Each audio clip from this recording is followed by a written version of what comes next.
चलिए शुरू करते हैं। ये यहाँ क्यों खड़े हैं?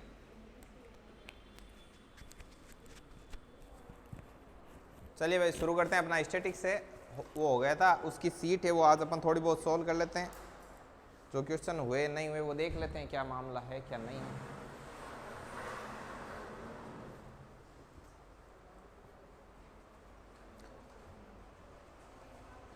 लाओ भाई सीट वगैरह लाओ। कल से रीजनिंग लेंगे, ध्यान रखना। कल से रीजनिंग की लगेगी। कुछ भी पढ़ा देंगे, पजल पढ़ा देंगे, कुछ भी पढ़ा देंगे।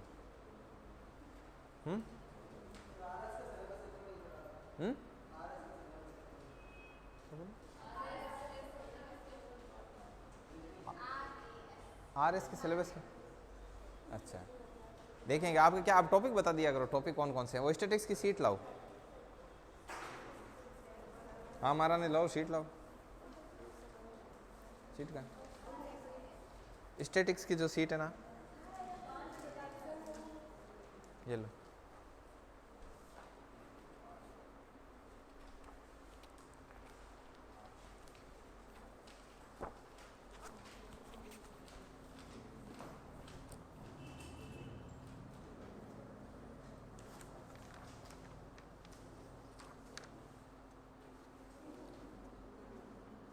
सीट नंबर 1 निकालो स्टैटिक्स की, और वो सीट कैसी है वो मैं बता देता हूँ ताकि अपन प्रत्येक सीट पर चर्चा करते हुए चलेंगे। तो ये है ना, निम्न श्रेणी का माध्यक मूल्य है, ऐसी एक सीट है आपके पास। निम्न श्रेणी का माध्यक मूल्य, और ऊपर श्रेणी दी हुई है 520, 340 ऐसे दे रखी है। सभी के पास है, और इसमें टोटल 20 क्वेश्चन है। टोटल कितने क्वेश्चन है? 20। चलो अब इस पर आप देखो, यदि नहीं है जिसके पास वो प्रिंट निकाल लेना पीछे, ठीक है ना। मशीन पड़ी है, पेज डाले हुए हैं। चलो इसमें पहला क्वेश्चन हो गया, पहला हो गया। आपके पास नहीं है सीट यार, निकालना। मनपुर भाई दो ना इनको सीट, निकाल के। अभी जो एक बार ये दे दो, एक निकाल के 4 पेज निकाल लो। हाँ अभी देखते हैं, तब तक अपन थोड़ा रिवीजन करते हैं यार। देखते हैं आपने क्या क्या पढ़ा है, क्या नहीं पढ़ा, कितना खाता है आपको। बंद करो इनको। हाँ तो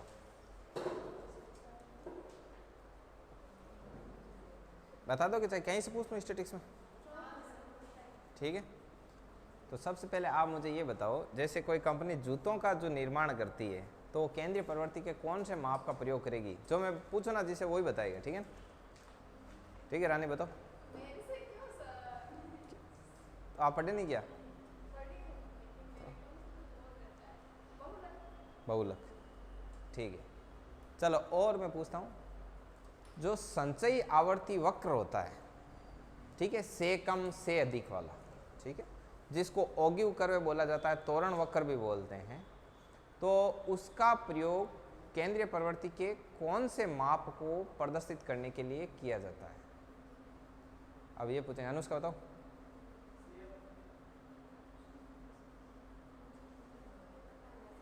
CF तो उसमें वो यूज करते हैं बनाने के लिए, लेकिन वो केंद्रीय प्रवृत्ति के कौन से माप को प्रदर्शित करता है?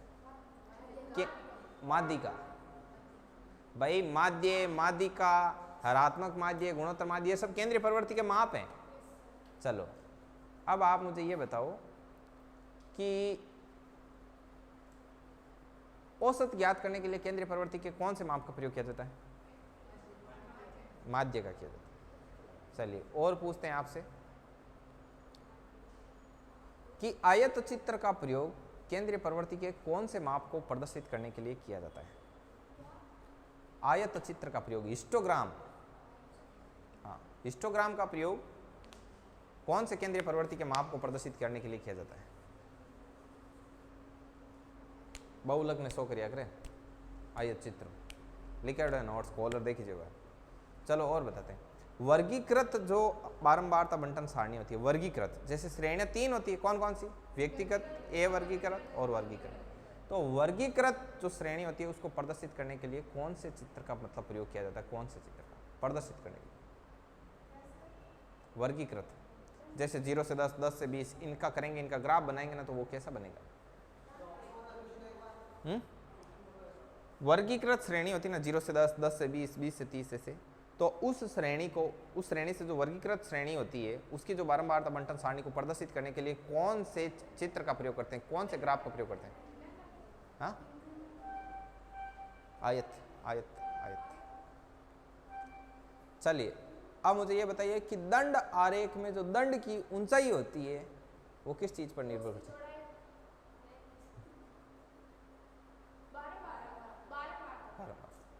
आंकड़े की बारंबारता पर निर्भर करती है। बारंबारता जो होता है आपके दंड आरेख होता है, बार ग्राफ बोलते हैं उसको, उसकी ऊंचाई, ठीक है ना। चलिए अब आपसे कुछ और पूछते हैं। आप मुझे ये बताओ, जो अपवर्जी श्रेणी होती है, जो समावेशी श्रेणी को अपवर्जी श्रेणी में बदलने के लिए क्या किया जाता है?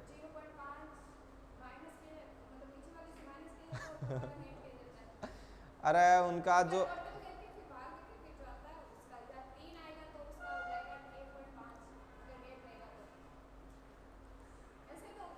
देख, इसको करो आप,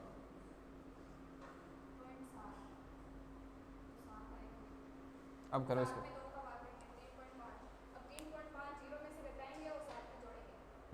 चलो 0 में से घटा दिया, 3.5 घटाओ, ठीक है। रुको यार, आप चुप रहो, ये बोल रहे हैं ना तो इनको बोलने देना। हाँ आगे,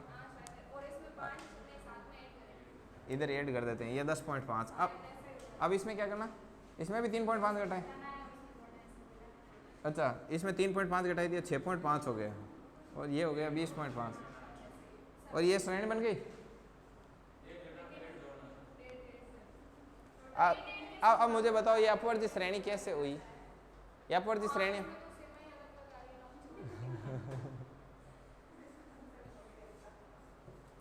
देखिए इसमें क्या करते हैं कि जो इसकी अपर लिमिट और इसकी लोअर लिमिट के बीच का गैप देखते हैं, कितना है? 3 का आधा करते हैं, 1.5। चलिए अब इसके आगे कुछ और पूछते हैं आपसे।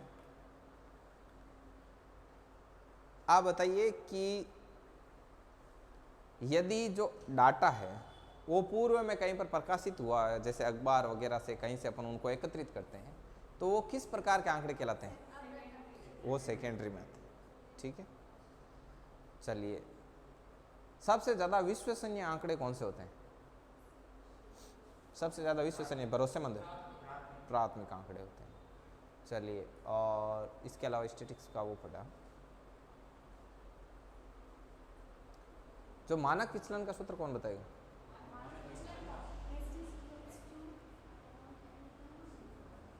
हाँ, बटा n। अच्छा ठीक है, और ऊपर कुछ रूट लगाओगे क्या? हाँ रूट लगेगा, समय सुनो। प्रसरण का बताओ रानी।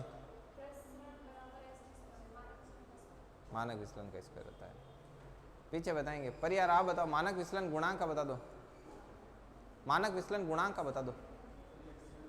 हाँ अच्छा सीट, मानक विचलन गुणांक का बता दीजिए।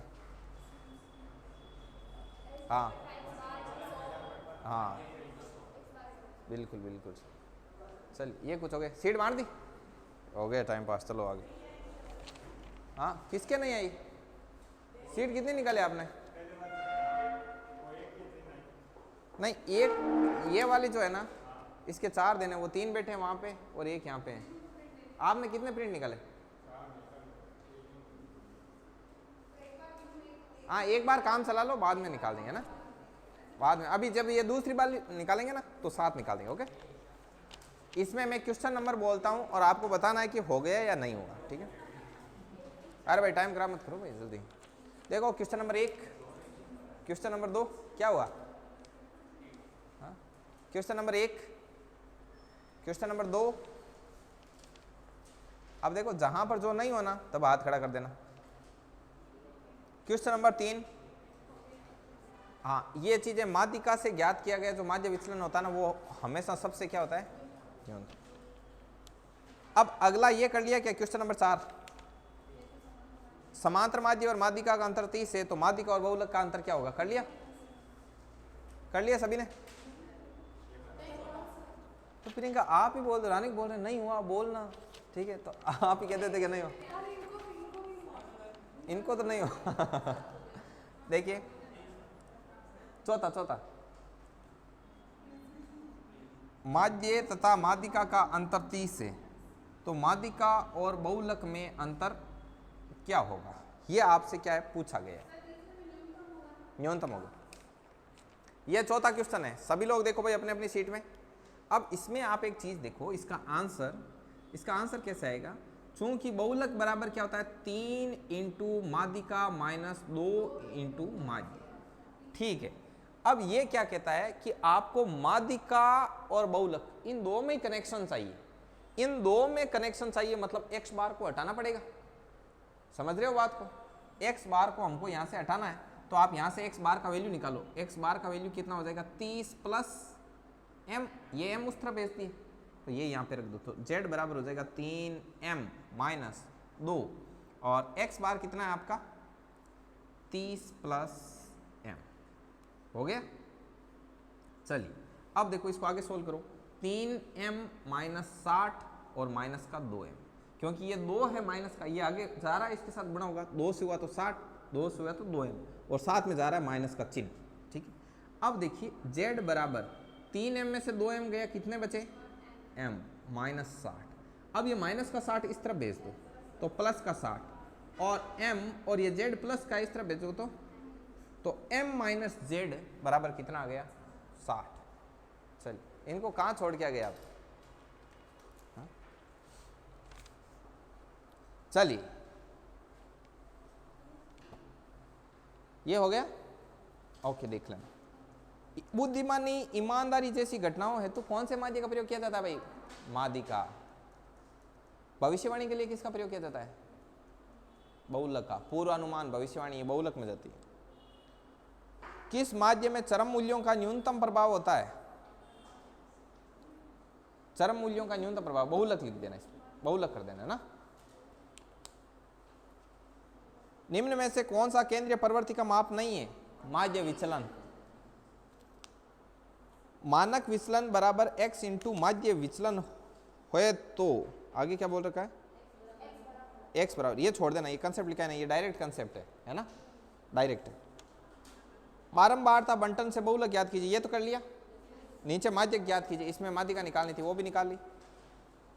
11 हो गया, 12, 13 छोड़ देना, 13 मानक विचलन माध्य विचलन इनका ये वो लिखाया नहीं है मैंने, ठीक है, ये मैं लिखा दूंगा, ये 4/5 का कनेक्शन होता है। क्वेश्चन नंबर 14 किया कि नहीं किया सभी लोगों ने, कुछ ही नहीं करना है, आंकड़ों का सॉरी माध्यक है मतलब माध्यिका निकालनी है, तो इनको पहले से एक सीक्वेंस में सेट करके वो वैसे करना है, ठीक है।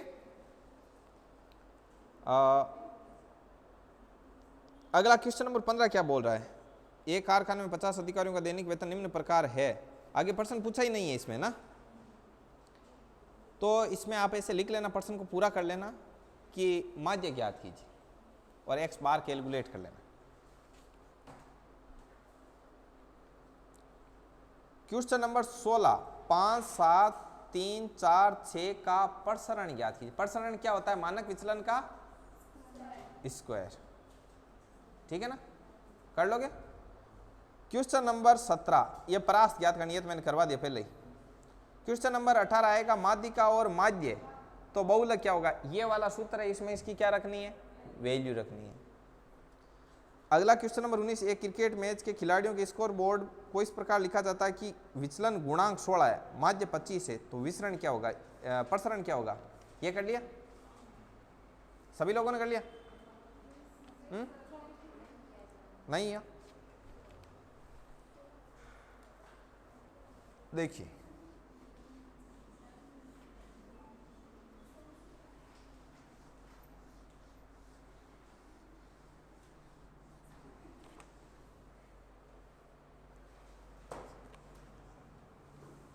क्या रानी, और कोई कारनामा किया क्या आपने? देखिए विचलन गुणांक क्या होता है, विचलन गुणांक का पहले सूत्र लिखना है। विचलन गुणांक बराबर होता है एस डी बट्टा एक्स बार और इंटू में क्या है 100, ये होता है। अब पर्सन में देख क्या रखा है वो देखो, पर्सन बोल रहा है कि विचलन गुणांक 16 और माध्य 25, कि विचलन गुणांक है, विचलन गुणांक, ये पर्सन बोल रहा है कितना है 16, और साथ ही साथ माध्य है वो कितना है 25। तो आपको क्या बोल रहा है कि प्रसरण आप क्या कीजिए। अब आपको एक मैं चीज बताता हूँ, उसका आप थोड़ा सा ध्यान रखना कि जैसे आपको क्या करना, मैथ का कोई भी क्वेश्चन सोल्व करो ना, पहले जो दिया हुआ है वो लिख लो, ये इतना दिया हुआ है, ये पूछा हुआ है, ठीक है। अब आप ऐसे सोचा करो कि प्रसरण ज्ञात करना है, प्रसरण कहाँ से आ सकता है, ऐसे सोचा करो कि प्रसरण कहाँ से आ सकता है। तो आपको पता चला कि यार प्रसरण होता है ना वो मानक विचलन, मतलब स्टैंडर्ड डेविएशन का क्या होता है स्क्वायर। तब आपको पता चला कि यार प्रसरण तो आ जाएगा, लेकिन अपने को क्या चाहिए स्टैंडर्ड डेविएशन, मतलब मानक विचलन SD चाहिए। तो फिर इस SD को यहाँ लिख दिया करो। अब सोचा करो कि यार ऐसा कोई कनेक्शन है क्या जिसमें माध्य हो, विचलन गुणांक हो और वगैरह वगैरह। तब आपको पता चला कि यार कनेक्शन तो ये है, ठीक है। अब इसमें देखो विचलन गुणांक की वैल्यू रखो, कितनी है 16, SD आपको ज्ञात करना है, x बार कितना है और इंटू 25 सही है, 4 सही है, तो SD का वैल्यू कितना आया 4। तो प्रसरण क्या होगा SD का स्क्वायर, बोले तो 4 का स्क्वायर और बोले तो 16, ये इसका क्या हो जाएगा आंसर हो जाएगा, ठीक है ना। तो इस प्रकार से देखना है। आगे देखते हैं नेक्स्ट। अगला है निम्न में से सही चुनो। सुनो भाई रानी, इसमें सही चुनो। C होगा प्रसरण बराबर मानक विचलन का स्क्वायर। B है क्या, कौन सा है B भी है, A और B दोनों हो जाएंगे, B और C सॉरी B और C, ठीक है। ये D ऑप्शन दे रखा ना, B व C दोनों ये हो जाएगा। चलो भाई ये सीट नंबर 1 कंप्लीट थी। आप देखो इन्होंने बहुत अच्छी तरीके से बनाई। ये कौन है, ये प्रियंका। देखो इन्होंने ऐसे शॉर्ट नोट्स बनाए रिवीजन करने के लिए, ठीक है। इसके बाद में ये सीट लगाई, यहाँ पर सीट लगा दी। उसके बाद में ये स्टैटिक्स का ये और बना हुआ है शॉर्ट नोट्स, ठीक है ना। ये नोट्स वगैरह काम किया हुआ, यहाँ पर सीट डाली हुई ऐसे किया हुआ है, ठीक है ना। तो ऐसे बहुत बढ़िया हो जाता है। अब अगली सीट निकालो। अगली सीट कौन सी है वो मैं बता देता हूँ आपको कि निम्न आंकड़ों से माध्यिका ज्ञात कीजिए। मतलब ये इसमें क्वेश्चन हैं आपके 23 क्वेश्चंस की एक सीट है। उसमें पहला क्वेश्चन है 25, 34, 31, 23 वाला। 25, 34, 31, 23, 22, 26 ऐसा एक है। अब ये सीट किसके पास नहीं है वो हाथ खड़े करो। रामकिशोर जी नहीं है आपके पास, और किसके पास नहीं है, इनके पास नहीं है। मनोज भाई जो 4-5 प्रिंट निकालो, और एक वो पिछला प्रिंट किनके बाकी रह गया था उनके भी वो निकाल देना, ठीक है। तब तक हम आपसे कुछ क्वेश्चन पूछते हैं, ठीक है। पहले तो वो क्लास देख लेना, कल का वो कटिंग वीडियो डाला हुआ है। और आज का जो टेस्ट में टॉपिक रहेगा वो रणथंभौर और दिल्ली सल्तनत वाला वो रहेगा।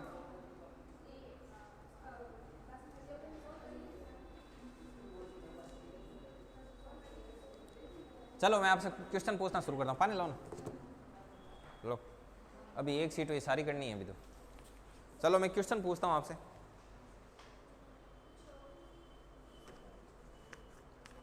एक क्वेश्चन करो आप, मैं यहाँ पे लिखता हूँ ना।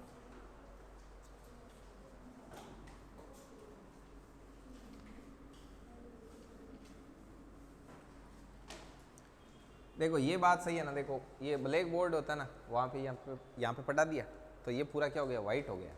अब ये पूरा काला काला दिखाई दे रहा है ना, समझ में आई बात। तो इसको इससे साफ करते हैं ना इस पाउडर से, तो ये पाउडर काला होके ब्लैक होके ये डस्टर वापस कैसा हो जाएगा, ब्लैक। तो ये वापस इस पे यूज लेंगे ना, तो ये कैसा हो जाएगा, ब्लैक हो जाएगा। मतलब ये डस्टर दोनों को अच्छा कर रहा है। अभी देखना यहाँ पर, देखो आपको दिखाऊं, ये देखो अब ये कैसा हो गया, ब्लैक। अब इससे ये साफ करेंगे ना, ये बहुत बढ़िया हो जाएगा। ये व्हाइट है, ये देखो, ठीक है सर।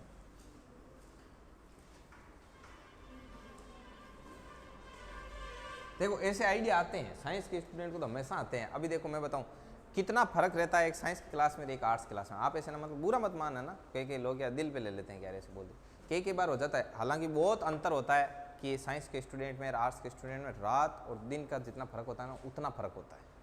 मैं बता दूं, आप साइंस क्लास में कितनी देर तक पढ़ाते ना तो बोर नहीं होते, समझ में आई बात। और दूसरी तीसरी एक दो चीज़ और बताते हैं, हम उनके साथ अपन किसी भी लेवल पर फ्रैंक रहते हैं ना, तो उनको मतलब समझ में आती है कि चीज़ें, कोई चीज़ कैसे है क्या नहीं है। कोई बोलते हैं तो भी वो चीज़ जल्दी समझते हैं, कंटेंट को बहुत जल्दी पकड़ते हैं, यानी हैं कौन करे निरीदार थे लर लर, ठीक है। फालतू में मतलब नहीं, हाँ लेकिन आवाज़ भी नहीं करते, मतलब फालतू की आवाज़ नहीं, अपन बोल देते हैं एक बार साइलेंस, तो बस साइलेंस, मतलब कितनी कॉमेडी करके और तुरंत टॉपिक स्टार्ट कर दो, तुरंत साइलेंस, ये कुछ चीज़ें होती है, होते हैं। अब देखो, अब हुआ क्या था, एक बार कई कई बार हो जाता है। एक बार मैं पढ़ाने गया, वो एक आर्ट्स की क्लास ले ली, ठीक है। अब देखो वो, चलो ये मैं नहीं बताऊंगा, ये ज़्यादा हो जाएगा, रेस्पॉन्स आ रहा है ना। चलिए तो मैं बताऊं, देखो अब मैं बताता हूँ फ़र्क। एक बार क्या पानी गर्म करना होता है, अब के जैसे होते हैं ना सर्दियों में क्या होता है, पानी वगैरह ऐसे गर्म पानी चाहिए होता है थोड़ी थोड़ी देर में, कि भाई यार गर्म पानी लाएं। अब तो भाई कोचिंग और वहाँ से यार कैसे लाएं पानी गर्म, ठीक है। तो 2 दिन तक मतलब वहाँ पे आर्ट्स वाला बेच लगा, वो 2 दिन तक जाते पीछे हीटर पे पानी गर्म करके लाते, फिर बैठ जाते वापस आके, ठीक है। रोज़ ऐसे भेजा बची कर। अगले ही दिन एक बार हुआ, साइंस का बेच लगा, उसी में ऊपर ऐसे जगह नहीं थी, पास में ऐसे मतलब ईंटों का वो बना हुआ होता है ना, ईंटें जब ऐसे लगाते हैं ना, आपको कैसे बताऊँ, जैसे ऐसे लगा लगा के वो बनाते हैं, तो बीच में ऐसे जगह रहती है, वो ईंटों के बीच में ऐसे निकालते हैं ना वो, तो उसमें क्या हुआ, बैठे तो जस्ट वो बैठे ना, तो ऐसे बैठ गए, तो पीछे से धूप वगैरह भी आती है, मतलब धूप बार बार रहती है, अंदर तो आती नहीं है धूप। तो उसमें वो जो गर्ल्स बैठे थे उन्होंने क्या किया, तो बैग से वो बिस्लेरी निकाली, बिस्लेरी की बोतल में जैसे पानी था ही नॉर्मल, और निकाल कर उन ईंटों के बीच में ऐसे डाल दिया, तो वो बोतल किस तरफ निकल गई, बाहर की तरफ। बाहर क्या थी, धूप। आधे घंटे बाद निकाल कर पी लिया, वापस लगा दिया, ठीक है। आई समझ में, करना तो पानी गर्म ही है कि नहीं। चलो अब ज़्यादा नहीं बताएंगे आपको, वरना और भी बताते कई चीज़ें, ठीक है। हाँ हाँ होता है गर्म, इसमें इस बोतल में डाल दो नहीं होगा, उसमें जल्दी हो जाएगा, ये भी होता है। चल तो मैं कणा क्या था ठा कोने हाँ ना उठा दे थे कि नहीं बता दो, मन मैथ में मन लगे तो पूरी करा दी, बता दो कि सर स्टैटिक्स में वो शॉर्टकट है, था को ना, ठीक है। देखो इसका प्रसरण निकालो आप,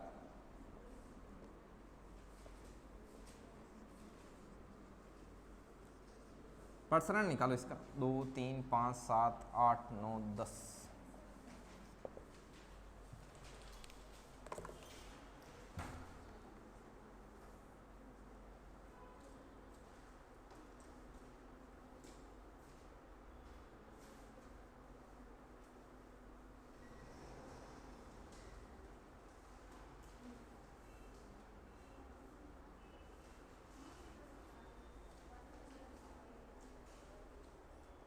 करो करो इसको सोल्व करो।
कर रहे हो सभी लोग,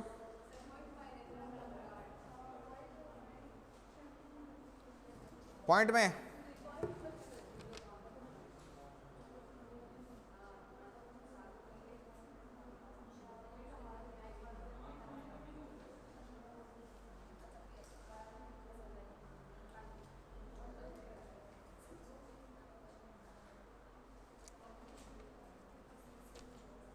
एक देखो आप एक रिलेशन ध्यान रखना, मानक विचलन जो होता है ना बराबर 5/4 इंटू माध्य विचलन, ये लिखो 5/4 इंटू माध्य विचलन, ये लिखो।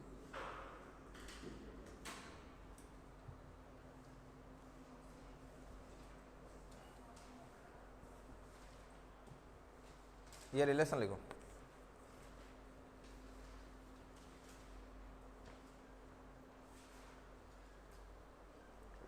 आज जनसंख्या कम कैसे, जनता कहाँ गई, जनता बोर हो गई है। मानक विचलन बराबर 5/4 इंटू माध्य विचलन, ये एक संबंध होता है, ध्यान रखना। अब मैं आप लोगों को एक चीज बताता हूं इसमें, ठीक है। 5/4 का यदि अपन परसेंटेज के रूप में लिखें, इस 5/4 को यदि परसेंटेज के रूप में लिखना है, जैसे मानक विचलन बराबर इस 5/4 को यदि परसेंटेज के रूप में लिखना है, ठीक है, इनटू इधर लिखता हूं मैं माध्य विचलन, माध्य विचलन राइट। अब 5/4 को परसेंटेज में चेंज करना है इनटू, ऐसे देखो 100, तो ये कितना हो गया 500 बट्टे, या इसको काट दो 25 बार, कितना हो गया 125%। तो जो मानक विचलन होता है वो माध्य विचलन का कितना होता है, इसमें एक टिक कर लेना, वो आपकी पहले वाली शीट थी ना उसमें एक क्वेश्चन था, ये क्वेश्चन नंबर कौन सा 13 हो गया, उसमें टिक कर लेना क्वेश्चन नंबर 13। अब आपके इसमें एक क्वेश्चन और था, कौन सा क्वेश्चन था, ये इस शीट को पीछे पलटो, वो दे रखा था ना कि भाई मानक विचलन है, एक सेकंड रुकना रुकना रुकना, मानक विचलन, इसको छोड़ो एक मिनट रुको,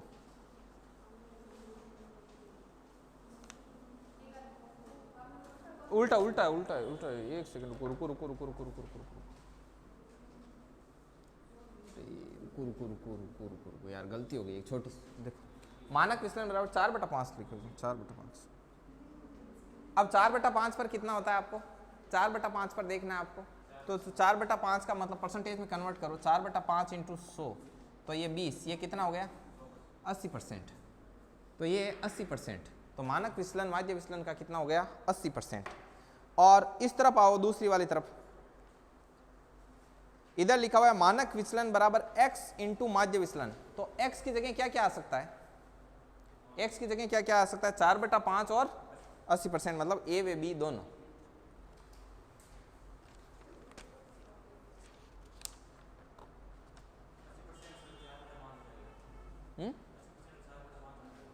हाँ 80% 4/5 होता है, तभी तो ए और बी दोनों ऑप्शन हो गए, 4/5 भी और 80% भी। चलो दूसरी वाली शीट निकालो, उसमें मैं आपके जो जो क्वेश्चन बोलूं वो आप मुझे बताते जाना कि आपने कर लिया कि नहीं किया। देखो पहला, दूसरा, तीसरा, चौथा, पांचवा और छठा, यहां तक आपको व्यक्तिगत श्रेणी से माध्यिका ज्ञात करनी थी, आप सभी लोगों ने ज्ञात कर ली, ठीक है, इधर आगे पीछे सब ठीक है। उसके बाद में 7वें क्वेश्चन से लेकर के छठा, 7वां, 8वां, 9वां, 9वें क्वेश्चन तक आपको ए वर्गीकृत श्रेणी से माध्यिका ज्ञात करनी थी, सीएफ निकाल के। कर लिया आप सभी लोगों ने, की प्रियंका सोल्व की, रानी वगैरह सब ठीक। उसके बाद में 9वें नंबर क्वेश्चन से 9, 10, 11, 12 और 13, यहां तक वर्गीकृत श्रेणी से क्या ज्ञात करनी थी माध्यिका, कर ली। पीछे सुस्मिता कर लिया या काम किया ही नहीं, सीट क्यों नहीं है, 23 क्वेश्चन वाली सीट दी, अभी क्या बांटी फिर,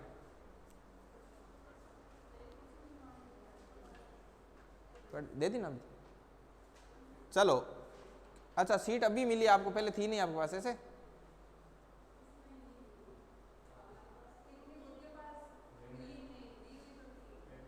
अच्छा चलो कोई ना, आगे देखो बहुलक का देखो, क्वेश्चन नंबर 14, 15 में बहुलक डायरेक्ट हो जाएगा, 16, 17 ये बहुलक है, इसमें आप बताओ देखें 18 तक कर लिया, 19, 20, 21, 22 एंड 23 कर ली, ठीक है। अब आगे निकालिए आप सीट नंबर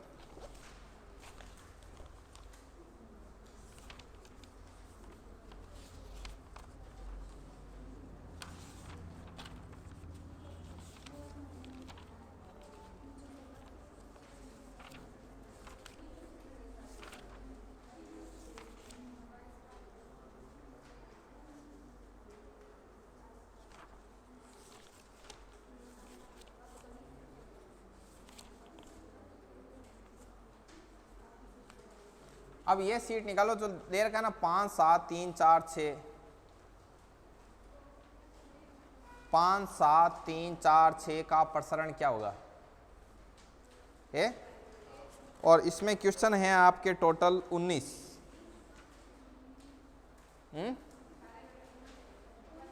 इसके क्वेश्चन नंबर मैं बोलना शुरू करता हूं। एक से लेकर 6 तक अभी मिली नहीं क्या सीट? 5 7 3 4 6 लिखा हुआ है।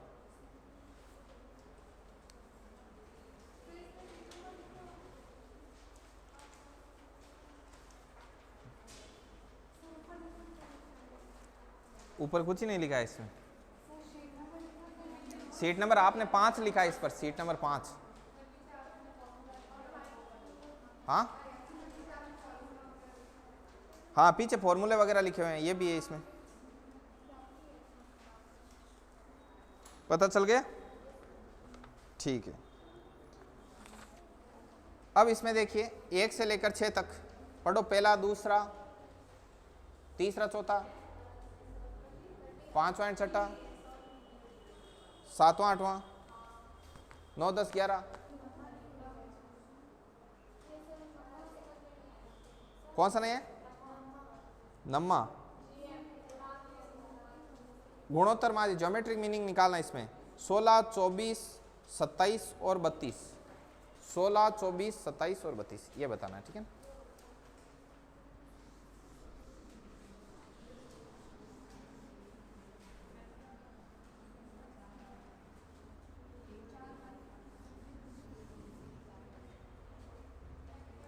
आज एक वो भी नहीं है सोनू मोनू कच्छा। हाँ क्या हुआ?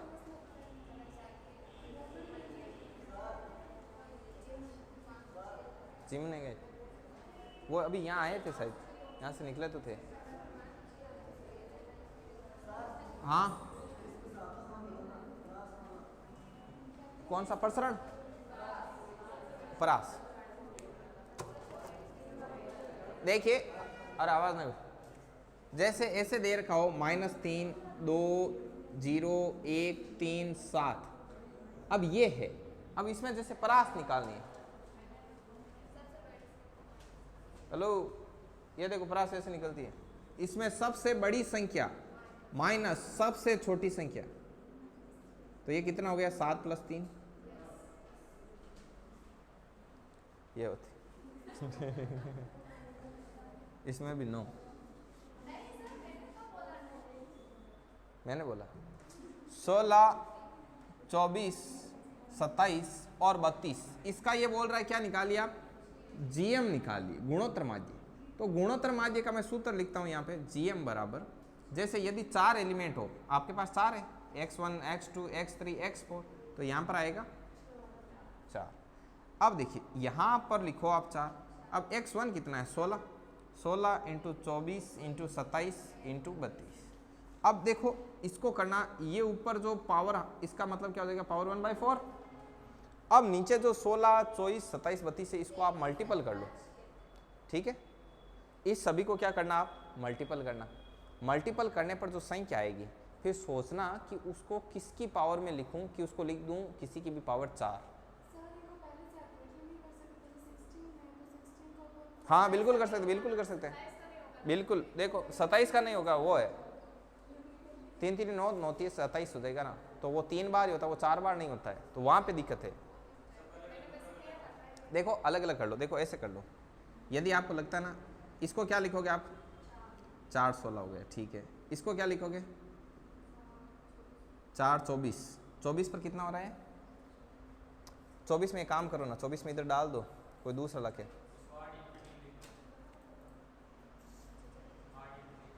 हाँ देखो इसको बना दो, या तो देखो इसको एक काम करो, ये 16 है, इसको 8 × 3 लिख दो, तो ये क्या हो जाएगा? 8 × 3, 3 इसके साथ आएगा तो ये 27 3 81, और ये 32 है, ठीक है। तो 32 को भी ये काम करते हैं, अभी देखना। अब और देखो, इधर आओ, ये यहाँ पर 4, आपको करना क्या है? प्रत्येक एलिमेंट को 4 की पावर में कन्वर्ट करना है। तो अब देखो ये 16 हो गया, इस 8 को क्या लिखो आप? 2 × आपके 4 लिख दो, 2 × 4 लिखा, 2 × 4 लिख सकते हैं।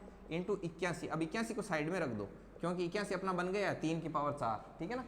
और इधर ये क्या बचा आपका 32, तो अब देखो 32 दूना 64 और 16 चौके 64, तो ये बन गए ना 2, 64 इंटू 64 इंटू 81। अब देखो ये 64 के ऊपर भी क्या है पावर 4 और इंटू ये 64 के ऊपर भी पावर 4 और ये 81 के ऊपर ऐसे पावर ये 4 का मतलब 1/4 एक तरीके से, ठीक है। अब देखो 4 की पावर 4 क्या होता है, अरे सॉरी ये नहीं, ये ऐसे नहीं होगा ना, 16 से हो जाता है। एक सेकंड मेरे को दिमाग में वो चल रहा था, मैंने ऐसे सोच लिया इसको। 16 में ये 1 हो जाएगा और ये हो जाएगा। अब इसका हाँ इसका 16 हो जाएगा, नहीं 16 हो जाएगा। 2 इधर दे दो, देखो 16 और ये इसमें से 1 2 निकाल दो, ठीक है। तो इंटू 16 और बाकी के ये 4 दूनी 8 और 1 2 निकलेगा, वो हो जाएगा 16 और इंटू क्या हो गया 81। तो ये क्या हो गया 4 16 इंटू 4 की पावर 16 और ये 4 ये 16 और ये 4 और ये 81। तो ये कितना हो गया 2, ये कितना 2, ये भी 2 और ये 3, 3 2 6 6 दोबारा बार 2 24। मतलब कहने का मतलब ये है कि यहाँ पर जो नीचे होता है ना उसको करना है 4, मतलब किसी की भी पावर 4, ताकि ऊपर जो 1/4 आए वो उस 4 को क्या कर दे कट कर दे, ठीक है। और यदि आपको लगता है तो पहले इन सभी को गुणा कर दो, फिर ऑप्शन में देखना कि किस में सेट हो सकता है। वो सेट आप कैसे देख सकते हो मैं बताऊं। जैसे आपको पता है कि यदि मान लो 24 का पावर 24 में कन्वर्ट हो रहा है ना, तो 24 की पावर 4 में अंतिम अंक क्या होगा वो देखा करो। कैसे मैं बताऊं, जैसे 24 इंटू 24 इंटू 24 इंटू 24, तो 4 चौक 16, 16 चौके 64 और 64 इंटू 4, ठीक है। 64 को 4 से गुणा करेंगे तो लास्ट में 4 चौक 16 6 आ रहा ना, तो यहाँ पर इनको सबको मल्टीप्लाई करना है, इनमें भी लास्ट में क्या रहेगा 6, तो आपको हिंट मिल जाएगा ऑप्शन में से कि ये किस में जा सकता है। ऐसे ये थोड़ी बड़ी कैलकुलेशन का, इतना बड़ा नहीं देगा, ठीक है।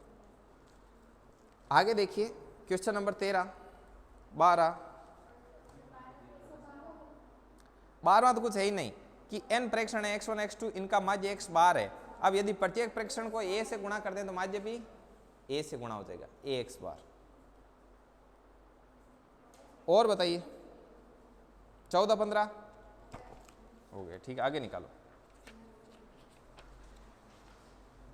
16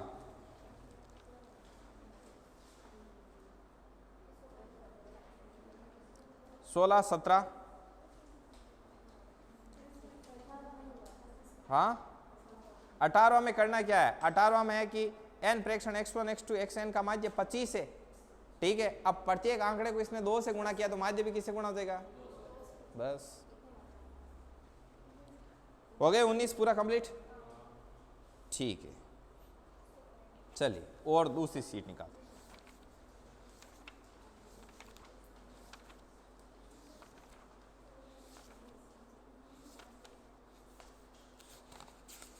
शीट बांटी हुई कितनी थी आपको,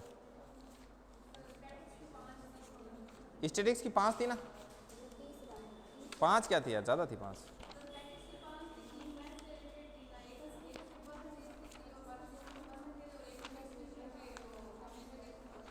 अच्छा सिंप्लीफिकेशन। अब ये सीट निकालिए आप जिस पर लिखा हुआ है 10 11 9 11 9 समूह का मानक विचलन ज्ञात करो। ये लास्ट है ना, ये सभी के पास है, सभी के पास है क्या। देखो आज की क्लास उसी को अच्छी लगेगी जिसने मेहनत की, पूरे टॉपिक में पूरे मिलाए वगैरह किए। अब जगह कॉपी कटाई अन सीट को नहीं अन रिवीजन कौन करेड़ो अन काम अधूरो बीरे ना भयंकर समस्या है। मैंने यहाँ लागे कि कणा खत्म हुए कणा आगे देखा, पच आगे भी की नहीं, क्यों, क्योंकि आगे परसेंटेज है, परसेंटेज की एक टाइप करानी है, पच बटे वही काम है। देखो आ सीट निकाल,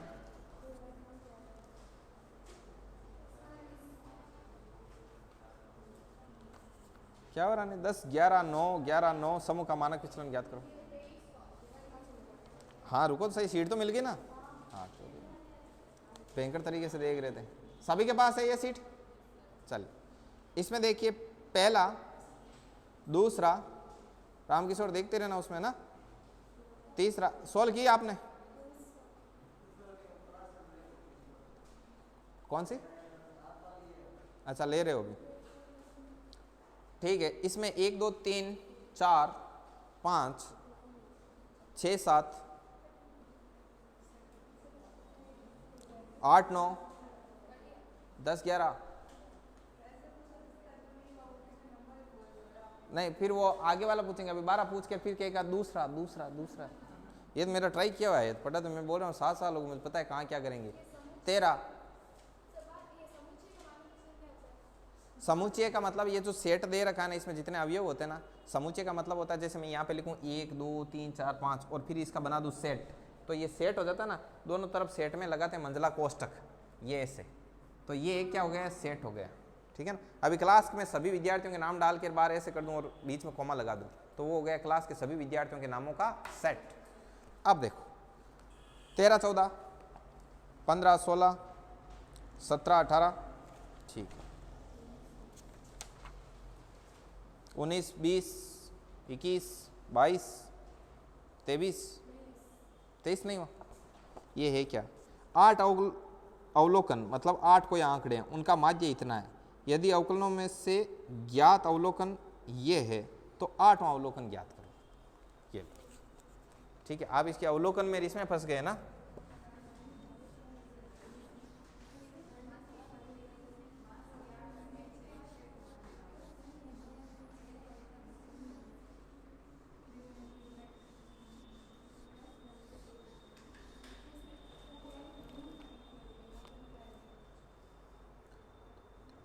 देखो 7 आंकड़े आपको दे रखे हैं। अब इसमें मैं बता देता हूं कि 8 अवलोकन, 8 अवलोकन मतलब 8 आंकड़े 8 प्रेक्षण, उनका माध्य कितना है 10.5। तो देखना 8 आंकड़ों का माध्य कैसे निकलता है, मैं बताता हूं पहले कि ये x1 x2 x3 x4 and x5 x6 x7 and x8, इन 8 के 8 आंकड़ों का योग और बटा आंकड़ों की संख्या, तो वो अपने पास क्या आता है, माध्य x बार आता है, वो माध्य आता है, और वो माध्य अपने पास कितना आया हुआ है 10.5। तो अब अपन इसमें क्या करते हैं, वैल्यू रखना शुरू करते हैं। अब 7 आंकड़े उसने दे दी, 7 आंकड़े उसने खुद ने दे दिए और एक आंकड़ा अपन से पूछा, तो वो 7 आंकड़े के मैं यहाँ पर मान रखता हूँ, कितना है 3 15 7 12 8, और 8वां आंकड़ा आपको दिया नहीं, तो उसकी जगह x8 ही रख दो, ठीक है ना। और नीचे बट्टा में 8 का 8 है और बोल रहा है इनका माध्य 10.5। अब इनको जोड़ो, 5 3 15 और 3 18 और 7 25 और 25 एंड 19, 25 19 कितने हो गए 44, 44 और 12 56, 56 और 17 कितने हुए, 56 और 17 73 और 8 बहुत हुए क्या, मैं आपके भरोसे ही हूँ। देखो 17 और 8 हो गए 25, 25 और 12 हो गए आपके 37, और 37 और 7, 37 और 7 कितने हो गए आपके 44, 44 और 20 करो 64, 64 में ये गया 63, ठीक है, 63 और 3 हो गए 66, 66 और 10 76, 76 5 81, ले डूबता कर 81 प्लस x8 बराबर इधर हो जाएगा 10.5 इंटू 8। अब देखिए 81 प्लस x8 बराबर 10.5 को 8 से मल्टीपल करना है, ठीक है ना। तो ये हो गया 0, 8 5 40 का 4 एंड 8 84, तो x8 बराबर कितना हो गया 84 माइनस 81, ये प्लस का 81 इधर लाए तो, और कितना आया, तो आपका 8वां आंकड़ा कितना आया। आगे देखो 24 25 26 27, ये तो सीधा है 28, ये भी हो जाएगा 29 30 31 भी कर लोगे, 31 में सीधा फॉर्मूला है 32 एंड 33, ठीक है हो गया।